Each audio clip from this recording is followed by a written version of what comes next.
어머니가 자녀들에게 빵을 하나씩 나눠줍니다. 한 사람에게 하나씩만 줬습니다. 그런데 어떤 아이에게는 2개를 줬습니다. 왜 그랬을까요? 어머니로서 여러분이 아이들에게 빵을 주는데 다 하나씩 주다가 어떤 녀석한테 2개를 줬습니다. 왜 그랬을까요? 그 아이만 더 사랑해서 하나를 더 줬을까요? 아니면 미운 놈 떡 하나 더 준다고 미워하기 때문에 그냥 그게 좀 미안해서 하나 더 줬을까요? 그건 본인만 압니다. 그죠? 당사자인 어머니밖에는 모릅니다. 정확히 알려면 그 어머니한테 물어봐야 됩니다. 왜 당신 다 하나씩 줬는데 저 아들한테는 2개를 줬습니까? 그런데 그 어머니가 연락이 닿지 않는다거나 아니면 어머니가 이미 세상을 떠났습니다. 그럼 어떻게 합니까? 알 수가 없습니다. 이런 경우에는 그 어머니의 진심을 알 수 있는 방법이 없는 겁니다. 그런 경우에는 그 어머니의 행위를 해석할 수밖에 없는 겁니다. 본인이 없으니까요. 그리고 그 해석의 결과에 따라서 어머니의 진심이 바로 알려질 수도 있고 반대로 왜곡될 수도 있는 겁니다. 그러니까 참 해석이라고 하는 것이 중요합니다. 모든 면에서 그렇습니다. 인생을 살아가는 데 있어서 해석은 참으로 중요한 부분이라는 겁니다. 어떤 사람이 나를 보고 웃었습니다. 왜 웃었는지 모르는 거죠. 본인만 아는 겁니다. 좋아서 웃었는지 싫은데 좋은 척 했는지 웃으면서 욕을 했는지 아무도 알 수 없는 겁니다. 자, 그러면 성경의 경우는 어떻습니까? 성경의 저자 중에서 지금까지 살아있는 사람은 아무도 없습니다. 그런 까닭에 우리가 성경을 읽는 행위에는 어쩔 수 없이 해석이라는 단계가 포함될 수밖에 없는 겁니다. 신학적인 부분입니다. 그러니까 자주 말씀을 드리진 않지만 분명히 우리가 성경을 읽는다라고 했을 때 그냥 읽어서 되는 게 아니라는 겁니다.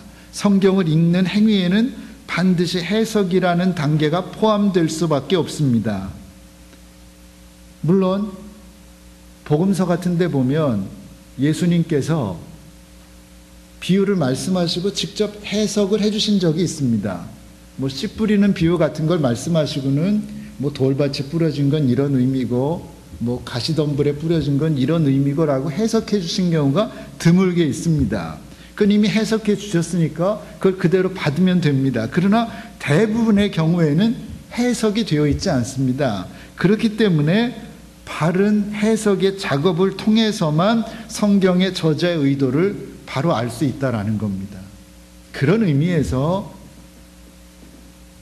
자기 나름대로 자기 식대로 성경을 읽고 묵상하고 또는 큐티하고 거기에 깨달은 걸 하나님의 뜻이라고 말하는 건 굉장히 위험한 부분이 많이 있다라는 건 어쩔 수 없는 겁니다.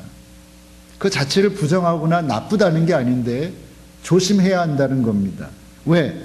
바르게 해석하지 못하면 성경 저자의 진심과는 전혀 상관없는 해석이 나올 수 있기 때문이다. 그런 말씀입니다. 오늘 본문의 내용을 한번 예로 들어보겠습니다. 자, 다윗의 살아있는 아들 중에 아도니아가 장남이었습니다. 근데 스스로 자기가 왕임을 선포했습니다. 그리고 자축하는 파티까지 했습니다. 근데 무슨 까닭인지 다 불렀는데 몇몇 사람만 뺐습니다. 그 중에 선지자 나단이 있었고 동생 솔로몬이 있었습니다. 지난 주일에 지난 시간에 말씀드린 겁니다. 오늘 본문은 그 사건 이후에 벌어진 일입니다. 자, 그랬는데 갑자기 나단 선지자가 등장합니다. 그리고 밧세바가 등장합니다. 그리고 밧세바에게 나단 선지자가 이렇게 조언을 합니다. 11절부터 14절입니다. 긴 내용이지만 제가 다시 한번 읽겠습니다. 눈으로 따라 읽으시기 바랍니다. 나단이 솔로몬의 모친 밧세바에게 고하여 가로되 학기스의 아들 아도니아가 왕이 됨을 듣지 못하였나이까? 우리 다윗은 알지 못하시나이다. 이제 나로 당신의 생명과 당신의 아들 솔로몬의 생명 구원할 계교 베풀기를 허락하소서. 당신은 다윗 왕 앞에 들어가서 고하기를, 내 주 왕이여, 전에 왕이 계집종에게 맹세하여 이르시기를, 내 아들 솔로몬이 정녕 나를 이어 왕이 되어 내 위에 앉으리라 하지 아니하셨나이까? 그런데 아도니아가 무슨 연고로 왕이 되었나이까 하소서. 당신이 거기서 왕과 말씀할 때에 나도 이어 들어가서 당신의 말씀을 증거하리이다 했습니다. 갑자기 나단이 밧세바에게 나타나서는 빨리 다윗에게 가라는 겁니다. 다윗 왕은 지금 아도니아가 어떤 일을 했는지 알지 못하니까 가서 아도니아가 이런 일을 했다고 알려주고 그 일의 부당함을 지적하고 과거에 약속한 대로 솔로몬을 왕으로 지명해 달라고 간청하라는 겁니다. 그러고 있으면 나도 들어가서 당신을 돕겠다라는 그런 얘기입니다. 자, 그러면 성경에 나와 있지 않습니다. 한번 우리가 생각하고 해석해 봅니다. 나단 선지자는 왜 많은 사람들이 지지하고 있던 아도니아를 지지하지 않고 가만히 있는 밧세바를 앞세워서 솔로몬을 왕으로 세우려 했습니까?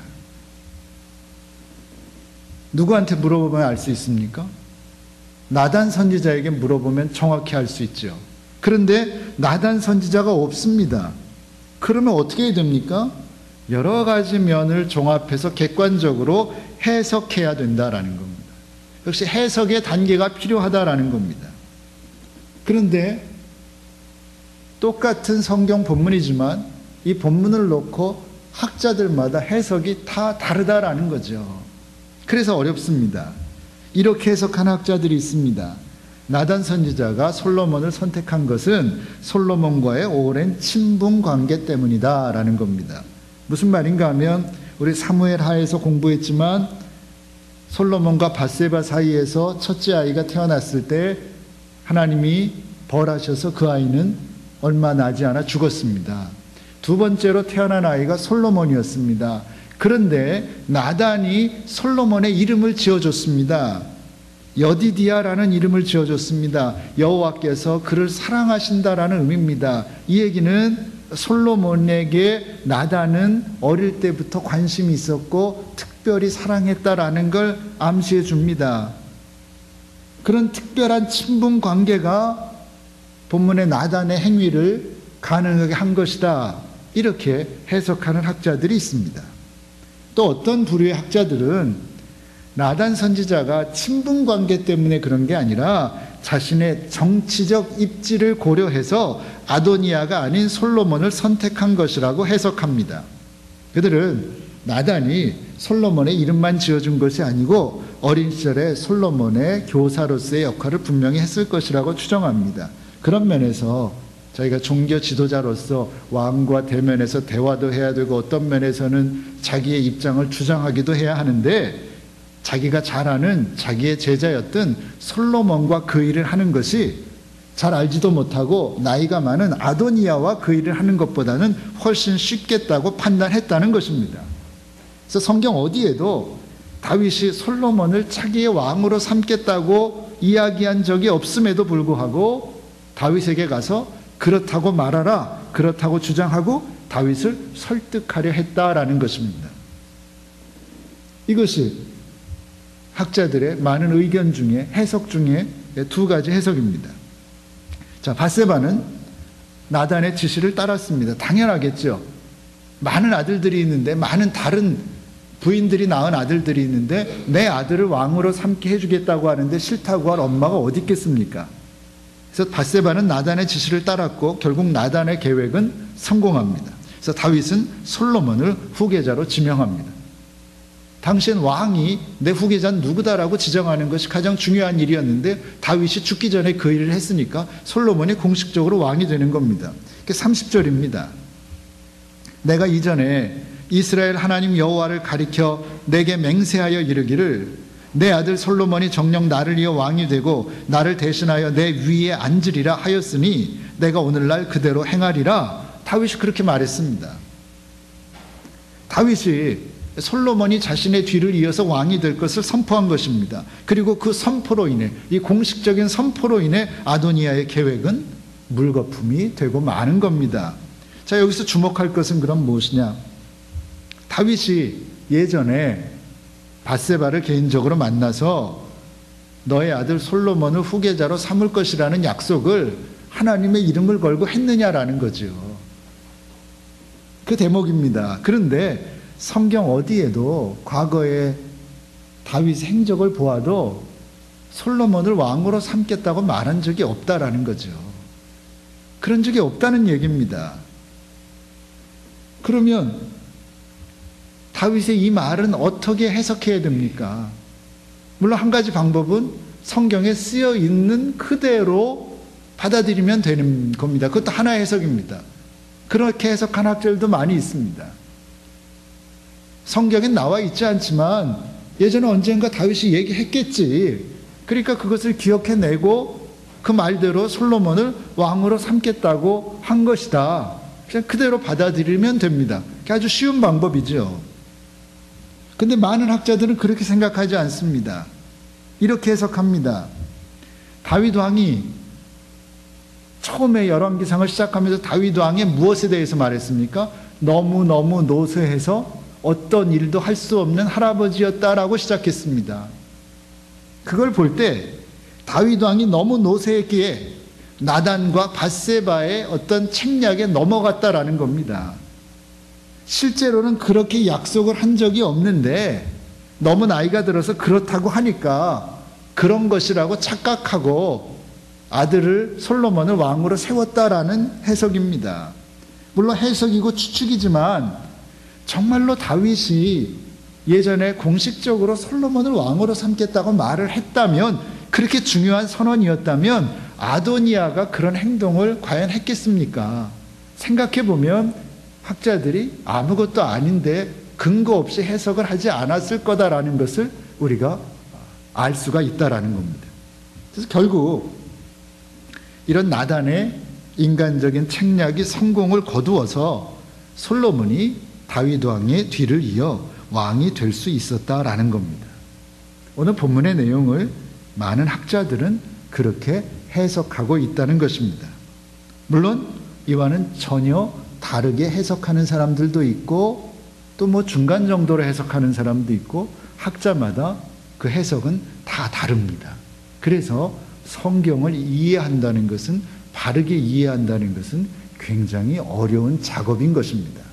우리가 쉽게 생각하고 말하고 듣고 하지만, 그래서 성경을 읽을 때마다 이건 해석이 필요하고 어려운 거라고 말씀할 수 없기 때문에 생략하고 넘어가는 것이지만 성경은 그렇게 만만한 책이 아니라는 이야기입니다.